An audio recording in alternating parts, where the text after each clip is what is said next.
Welcome back. Morning spot के दूसरे segment में आपको खुशामदीद कहेंगे। इस सेगमेंट में हम आपको एक ऐसे एक्सपर्ट, एक ऐसे नॉलेज, एक ऐसे मेहमान से मिलवाते हैं जो अपनी खुसूसी शख्सियत रखते हैं। और डॉक्टर्स जो हैं वो मसीहा होते हैं, वो अपने इल्म की कारकर्दगी की बुनियाद पर लोगों की खिदमत करते हैं। और आज हमारे पास एक ऐसी ही डॉक्टर मौजूद हैं कि जिन्होंने प्लास्टिक सर्जरी के ज़रिए बहुत से लोगों की ज़िंदगी बदल दी है। बिल्कुल ऐसा ही है। और प्लास्टिक सर्जन है वो, अगर प्लास्टिक सर्जन की बात की जाए, प्लास्टिक के साथ साथ प्लास्टिक एंड जनरल सर्जन है। और जब ये रिटायर हो रही थी तो रिटायरमेंट से कुछ अर्सा पहले कहीं ना कहीं आप फ़राइज़ अपनी सर्विसेज अंजाम दे रहे होते हैं। तो ये डीन थी JPMC के अंदर, और डीन ऑफ सर्जरी, ये एक बहुत बड़ी बात है। और फिर आजकल ये कहाँ है, ये जो खूबसूरत शख्सियत है आजकल ये है सिविल हॉस्पिटल ठट्टा में एज अ क्लिनिकल डायरेक्टर ये काम कर रही हैं। और साथ साथ मैं एक बात ये भी बताना चलूँ कि प्लास्टिक सर्जरी के ऊपर बड़े मिथ हैं, बड़े कॉन्सेप्ट हैं। तो आज जो मिसअंडरस्टैंडिंग्स हैं, मिसकंसेप्शन है, आज हम इनके ज़रिए वो ख़त्म करने की कोशिश करेंगे। और एक बड़ा एक टैबो है कि प्लास्टिक सर्जरी और आपकी कॉस्मेटिक सर्जरी, इसमें डिफरेंस क्या है? ये क्या सिर्फ अमीरों के लिए ही है या फिर इससे गरीब भी मुस्तफीद हो सकते हैं? इसको कहा जाता है कि बहुत महंगी होती है प्लास्टिक सर्जरी, कोई अफोर्ड नहीं कर सकता। और ज़्यादातर हमने ये देखा है कि सिर्फ जले हुए जो लोग होते हैं वो अप्रोच करते हैं प्लास्टिक सर्जन्स को। लेकिन इसके अलावा भी कौन से ऐसे लोग होते हैं, कौन सी ऐसी चीज़ें होती हैं जहां प्लास्टिक सर्जरी यूज़ की जाती है? और एक सवाल और करेंगे, क्या दिल जलो का इलाज भी प्लास्टिक सर्जरी में हो सकता है या नहीं? हमारे साथ बड़ी हमारी इंटेलेक्चुअल गेस्ट मौजूद हैं, डॉक्टर सुहरा परवीन साहब। अस्सलाम वालेकुम, वेरी गुड मॉर्निंग। वालेकुम अस्सलाम। कैसी हैं डॉक्टर साहब आप? खैरियत सी हैं? जी अल्हम्दुलिल्लाह, बहुत शुक्रिया। अरसे के बाद आज मुलाकात हो रही है और दिल जो है वो देखकर आपको बाग बाग हो गया है माशाल्लाह से। ये बताएं कि सब कुछ खैरियत से है? Clinical director as a civil Thatta में काम कर रही हैं, सुकून है? जी बहुत शुक्रिया। सबसे पहले तो आपने मुझे यहाँ बुलाया। और जी बिल्कुल, रिटायरमेंट के बाद मैं हमेशा कहती हूँ कि हमारी जो बाकी की ज़िंदगी है वो बोनस है और उस बोनस का सही इस्तेमाल होना चाहिए। और जब बोनस के सही इस्तेमाल की बात आई तो फिर हमें अपना नेटिव सिटी याद आया, जो कि ठट्टा सिविल हॉस्पिटल मेरा अपना गाँव है। और चूँकि मैंने अपनी पूरी ज़िंदगी जिन्ना हॉस्पिटल में सर्व की तो ठट्टा भी वहाँ से नज़दीक है। तो बहुत से मरीज़ वहाँ से आते थे जो कि बहुत बुरे हाल में आते थे क्योंकि उनका वहाँ पर सही इलाज नहीं हो पाता था। तो बस अल्लाह ने एक राह दिखाई है, अल्लाह ने मौका दिया कि हमारे जो जामशोर की जो यूनिवर्सिटी है, लियाकत मेडिकल यूनिवर्सिटी, उन्होंने अपना मेडिकल कॉलेज ठट्टा में बनाया। Very good. तो उस हवाले से उनको जो है वो फैकल्टी चाहिए थी जनरल सर्जरी। तो अल्लाह ने, कहते हैं कि जब दिल में अच्छी की आप उम्मीद रखें तो रास्ते खुद ब खुद निकल आते हैं। तो मैंने फिर सिविल हॉस्पिटल ठट्टा को एज ए क्लिनिकल डायरेक्टर और हेड ऑफ डिपार्टमेंट सर्जरी जो है वो मतलब ज्वाइन किया। और अल्लाह का बड़ा करम है, अल्हम्दुलिल्लाह हम वहाँ पर ऑलमोस्ट अब वही काम कर रहे हैं जो हमने जिन्ना हॉस्पिटल में काम किए। Very good. अच्छा, आप as a dean of surgery JPMC में भी रही, यानी कि बेतहाशा स्टूडेंट्स को आपने पढ़ाया होगा सर्जरी के हवाले से, प्लास्टिक सर्जरी के हवाले से, कॉस्मेटिक सर्जरी के हवाले से। खुद फील्ड में होना एज ए सर्जन और एज ए टीचर क्लासरूम में होना, डिफरेंस है इसमें बड़ा? देखिए, मैं समझती हूँ कि हम जब डॉक्टर बनते हैं तो हम हमेशा अपने टीचर्स को एडमायर करते हैं। ठीक है। और फिर जब टीचर्स को आप एडमायर करते हैं तो आप इंटरनली टीचर खुद भी बन ही जाते। तो बेशक हमारा प्रैक्टिकल काम है, हमारे स्किल्स है, हम सर्जरी करते हैं फील्ड में, लेकिन एज ए टीचर और मेरा जो है वो टीचिंग हमेशा से पैशन रहा है। अच्छा, शुरू से। और मेरे हस्बैंड जो है, he is also doctor and professor of anatomy. ये तो क्यों होता है? ज्यादातर हम देखते हैं कि जहाँ पे खवातीन डॉक्टर होती हैं, ज्यादातर उनकी शादी जो रेशो है, इट्स अ कॉमन सेइंग कि मर्द भी डॉक्टर होता है और फिर औरत भी डॉक्टर होती है और बच्चे भी माशाल्लाह से डॉक्टर में पूरा घराना। ऐसे मेरे दोस्त हैं जानने वाले, पूरी फैमिलीज डॉक्टर हैं, सर्व कर रहे हैं ह्यूमैनिटी के लिए। वेरी ट्रू, बिल्कुल सही बात है। एक तो मैं समझती हूँ कि जब लाइक माइंडेड, हाँ, और फील्ड एक साथ था। नहीं, बाय चांस मेरे तो डॉक्टर साहब जो है ना, हम क्लास 1 से एक साथ रहे। अरे वाह, मेडिकल मतलब, लेकिन हम चूंकि एक ही ठट्टा से मोहब्बत रिश्तेदारी थी या सिर्फ मोहब्बत ही थी बचपन से? ठट्टा में भी साथ थे, हाँ, तो वो तो जाहिर है फिर वो उनकी तो मंजूर नजर एक ही खातून अच्छी बात ठहरी। देखिए, ठट्टा से कराची, कराची से ठट्टा, अभी तक माशाल्लाह से ये जोड़ा अल्लाह ताला ने अल्लाह रखा ताला हुआ है। मत वेरी रखे। गुड। अच्छा, प्लास्टिक सर्जरी का क्या कॉन्सेप्ट है? लोग समझते हैं कि एक जगह से स्किन शाफ्ट करके दूसरी जगह पर लगा दी जाती है, यही इसी तरह से प्लास्टिक सर्जरी होती है? देखिए, अब मेडिकल साइंस ने बड़ी तरक्की की है। पहले ये समझा जाता था जैसे कि प्लास्टिक सर्जरी जो है वो सिर्फ कॉस्मेटिक सर्जरी है और अमीरों की सर्जरी है, और अपने आप को खूबसूरत बनाने के लिए लोग प्लास्टिक सर्जन के पास जाते। लेकिन अब हमने उसको बिल्कुल चेंज इस हवाले से कर दिया है कि इट्स अ रिकंस्ट्रक्टिव सर्जरी।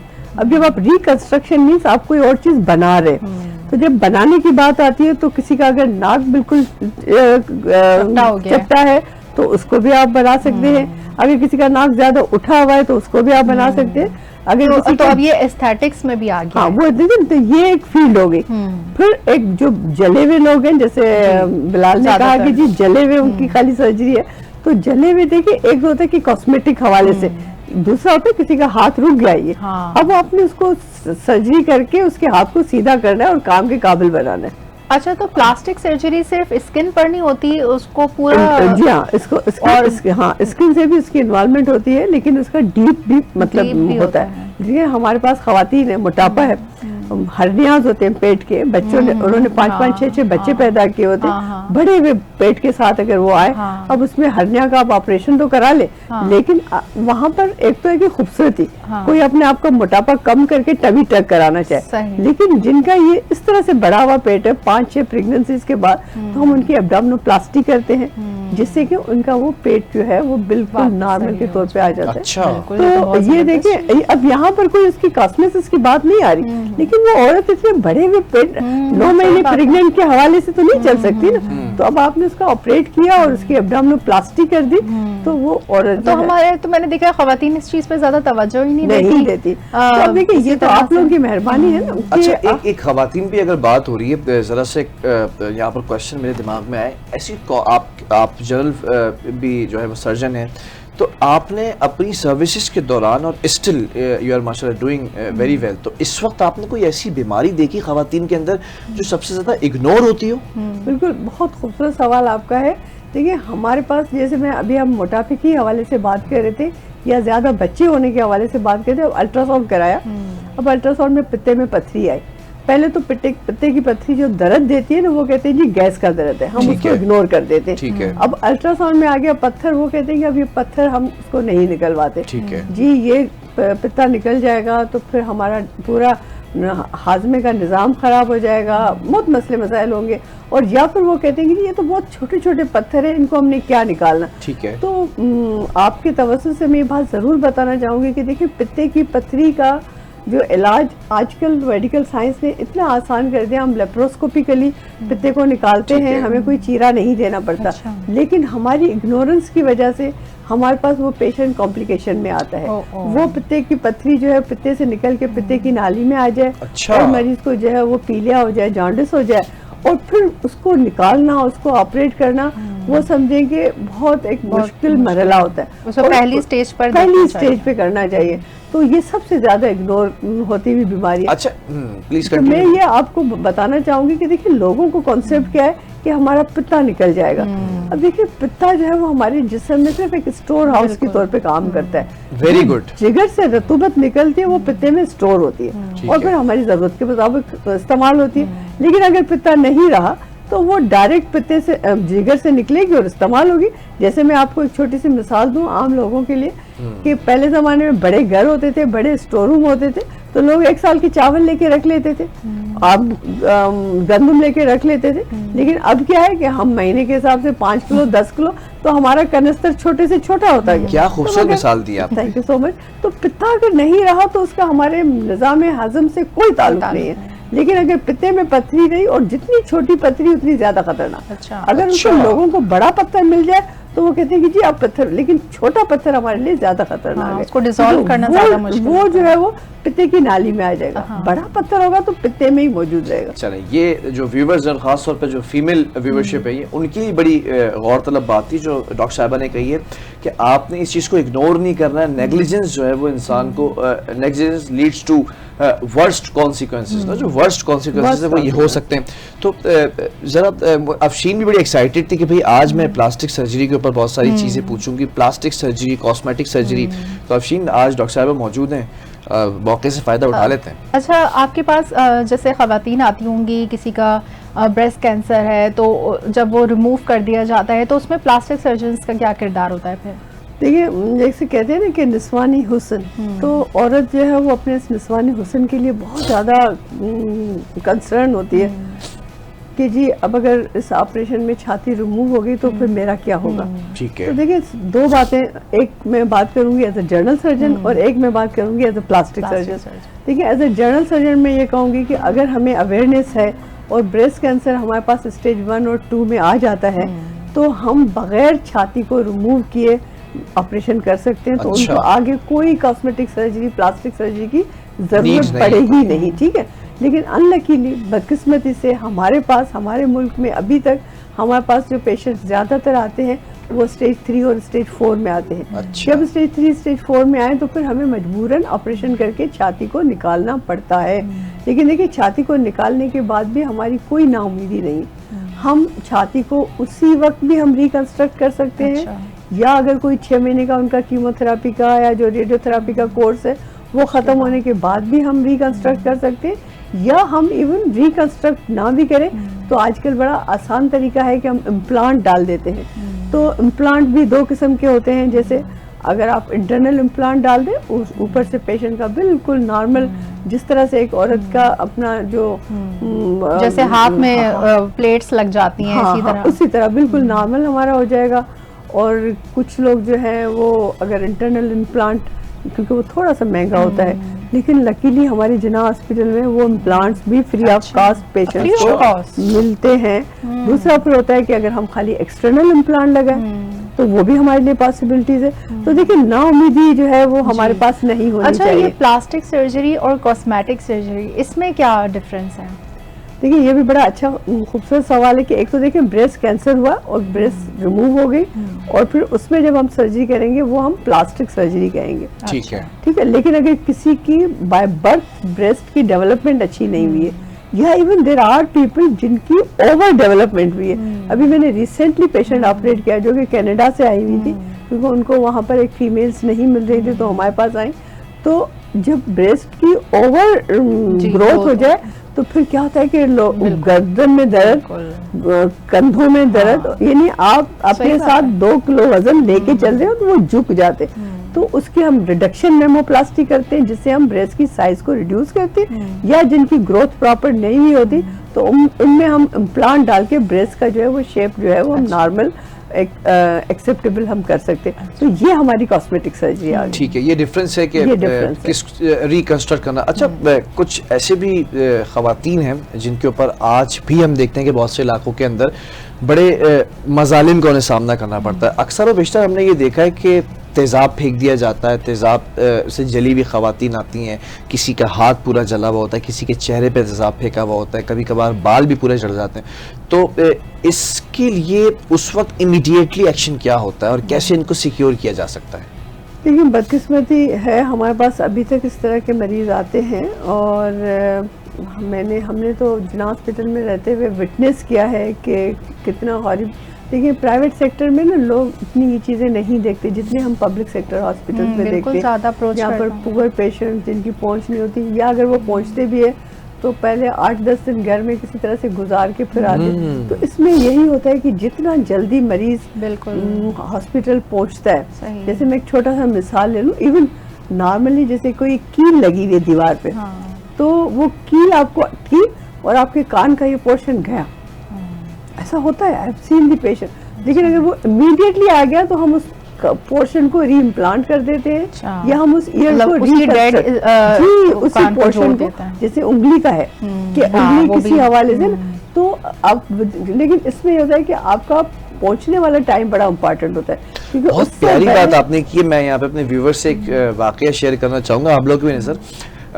मेरा पाकिस्तान से बाहर जाना हुआ, पाकिस्तान से बाहर जब गए तो 1.5 महीना वहाँ पर है। जैसे ही मैं वापस आया, the moment I came back, तो अगले दिन से हमने ज्वाइन कर रहा था न्यूज़ चैनल, और एक और न्यूज़ चैनल में था। वहाँ से जब मैं शार फैसल पर गाड़ी लेकर जा रहा था तो एक बहुत बुरा एक्सीडेंट हुआ मेरा, और उस एक्सीडेंट के अंदर मेरी ये उंगली ये ऐसे खुल गई थी यूं करके ना, ये पूरा ये हिस्सा जो आप देख रही हैं ये रिकंस्ट्रक्ट किया गया। और एक डॉक्टर हैं, डॉक्टर ताहिर शफी, तो उन्होंने बड़े अच्छे से इसको जो है ना रीबिल्ड किया। अल्लाह ताला ने उनको ये सलाहियत दी। ये ऐसे खुली हुई थी उंगली, जो बड़ी मैडम ने प्यारी बात की कि उसको बाकायदा तौर पर बिठाया गया, इसको पूरा स्टिच अप किया गया, इसमें एक छोटी सी निडल डाली गई ताकि ये मूव ना करे। ये हड्डी तक ब्रेक हो गई थी, हड्डी, नर्व्स और ये सारी चीज़ों को किया गया। आज ये अल्लाह ताला ने दोबारा एक हैसियत दी है कि दोबारा से ये मूव करती है। ये आपने बहुत प्यारी बात की। इवन ये नेल्स तक दोबारा से रीबिल्ड हुए। जैसे इस तरह की जो सर्जरी के लिए लोग आते होंगे, ये आम जनरल सर्जन भी कर देते हैं या प्लास्टिक सर्जन? अगर मजबूरी है, प्लास्टिक सर्जन नहीं मिलता तो कुछ ना होने से जनरल सर्जन उसको बचाएगा। यही जुमला उस वक्त मैंने फेस किया कि बहुत अच्छा हुआ कि आप एक्सीडेंट से यहाँ तक आधा घंटा आपको लगा कि आप फौरन पहुंच गए, क्योंकि ये कुछ नर्व्स ऐसी थी वो डैमेज हो गए, डेड हो जाती, तो आपको सिर्फ ये जोड़ते या उंगली काट दी जाती है, दोबारा से रीबिल्डिंग हो सकती थी। बिल्कुल ऐसा ही है। तो अगर आप टाइमली पहुंचे तो आपका अपने ही जिस्म का हिस्सा वहाँ पर लग सकता है। और कभी कभी ये होता है कि जैसे आप नहीं टाइम पे पहुंचे और आपका जो जख्म है उसके अंदर इन्फेक्शन हो गई, तो उस पे ना आप उस वक्त जगह डेड हो गई, बिल्कुल डेड भी हो गई और उसके अंदर इन्फेक्शन आ गया, पॉइजनस हो जाती है। तो फिर हमें जो है कुछ टाइम उनकी ड्रेसिंग्स करनी पड़ती हैं ताकि जो वो जख्म है वो फ्रेश हो जाए। फिर उसके ऊपर हम स्किन लगाएं या हम फ्लैप करें, जो भी करें। तो हमने बड़ा दुख देने वाला एक वाकया है। मेरी जिना हॉस्पिटल में मैं जब प्लास्टिक सर्जरी में थी, किसी औरत का उसका नाक काट दिया गया। अच्छा, आप इमेजिन नहीं कर सकते कि हम सर्जन्स भी इंसान ही होते हैं। बड़ा दुख वाला टाइम था। वो पूरा नाक उसका, उसको सजा के तौर पे उसका जो है वो हम नहीं कहते कि शर्म से डूब मरो और अपनी नाक कटवा दी, वो प्रैक्टिकली हमने देखा। तो लेकिन और औरतों के साथ ही ऐसा करते हैं, किसी आदमियों का नहीं नाक काटा इस तरह से कभी उनको उनकी गैरत आती। तो फिर हमने उनकी जो ये हमारा जो फोरहेड है यहाँ से हमने उसकी जो है, लेकिन उसमें हमें टाइम लगता है कि उसको हम उसके अंदर एक टिश्यू एक्सपेंडर डालते हैं। वो टिश्यू एक्सपेंडर इस स्किन को खींच के बड़ा करता है। जैसे हमारे पेट में बच्चा हो तो आहिस्ता आहिस्ता स्किन बढ़ती है, स्ट्रेच होती है, तो उसके अंदर हम वाटर इंजेक्ट करते रहते हैं टाइम के साथ। तो हड्डी भी टूट गई होगी, तो वो कैसे किया? तो वो नाक का वो टुकड़ा लेकर आई थी या फिर? नहीं, वो तो मुमकिन नहीं था और वो लग भी नहीं सकता। तो फिर हम वो वहाँ से ये स्किन लेके इनको यहाँ पर लगा के, फिर उसके अंदर हमें हड्डी जो लगानी होती है वो हमें कार्टिलेज चाहिए होता है। तो वो कार्टिलेज हमारी जो रिब्स होती है वहाँ से लिया जाता है। तो देखिए अल्लाह मैंने सलाहियत डॉक्टर्स को भी दी है और मेडिकल साइंस ने तरक्की की है। कितनी बड़ी ब्लेसिंग है, इसीलिए कहते हैं ना डॉक्टर्स मसीहा हैं। बिल्कुल, हम बेशक अल्लाह में जैसा तो कोई काम नहीं कर सकते, लेकिन ये है कि उनसे मिलता जुलता हम काम करने की जरूर कोशिश करते हैं। मतलब बड़े ज़बरदस्त से वाक़यात भी होंगे डॉक्टर साहिबा के पास, जैसे कि एक अफसोसनाक वाक़या बताया, इसी तरह के और बहुत सारे वाक़यात होंगे। क्योंकि कॉस्मेटिक सर्जरी तो चलें कोई कह सकता है कि अपनी बेहतर नशोनुमा के लिए और बेहतरी के लिए या फिर अपनी किसी बीमारी को ख़त्म करने के लिए की जा सकती है, लेकिन प्लास्टिक सर्जरी कोई भी शख्स शौक़ से आकर नहीं कराता होगा। ऑब्वियसली कोई ना कोई उसके साथ ऐसा इंसिडेंट हुआ होता होगा जिसको ये लोग टेक केयर करते होंगे। तो कोई ऐसा वाक़या जिसके अंदर इन्हें इंजॉय करने का मौका भी मिला हो, लेकिन साथ साथ वो चीज़ ऐसी हो, वो मामला ऐसा हो जिसके अंदर कहीं ना कहीं इमोशंस बहुत बुरी तरह इन्वॉल्व हों, लेकिन जब रिकवरी हो गई हो तो फिर क्या पता इनको भी खुशी हो। तो ऐसे किसी वाक़े की तरफ भी जो है वो सवाल किया जाएगा। एक छोटे से ब्रेक के बाद एक वक्फे की तरफ जा रहे हैं, कमर्शियल ब्रेक से वापस आते हैं तो plastic and general surgeon doctor Sughra हमारे साथ मौजूद होगी, उनसे चिट चैट करेंगे। बिल्कुल, गुफ्तगू का सिलसिला आगे बढ़ाएंगे ब्रेक के बाद। Stay with us.